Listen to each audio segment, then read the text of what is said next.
اور سنو، جب اللہ تمہارے لیے کوئی بڑا دروازہ کھولنے والا ہوتا ہے تو سب سے پہلے یہ ہوتا ہے کہ وہ تمہیں تنہا کر دیا جاتا ہے۔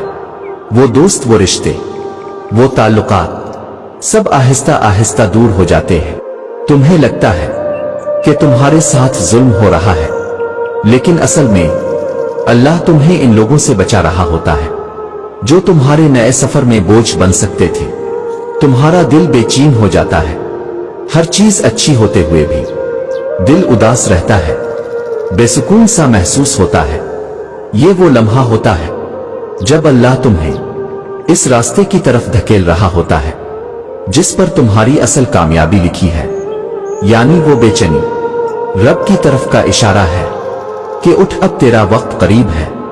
سنو، کبھی کبھی زندگی میں سب کچھ رک سا جاتا ہے، نہ کوئی راستہ نظر آتا ہے، نہ کوئی امید۔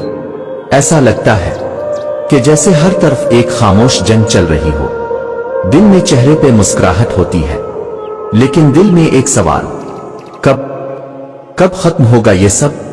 لیکن تمہیں پتا ہے، کبھی کبھی اللہ تمہیں دیر سے دیتا ہے تاکہ تم دنیا سے نہیں، اس سے امید رکھنا سیکھو۔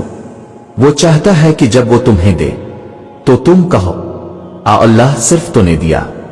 وہ تمہیں اس لیے رکوا دیتا ہے تاکہ تمہارا یقین زمین سے ہٹ کر آسمان سے جڑ جائے، تاکہ جب تمہاری دعا قبول ہو تو تمہیں پتا ہو کہ یہ کسی انسان کا احسان نہیں، یہ صرف اور صرف رب کا فضل ہے۔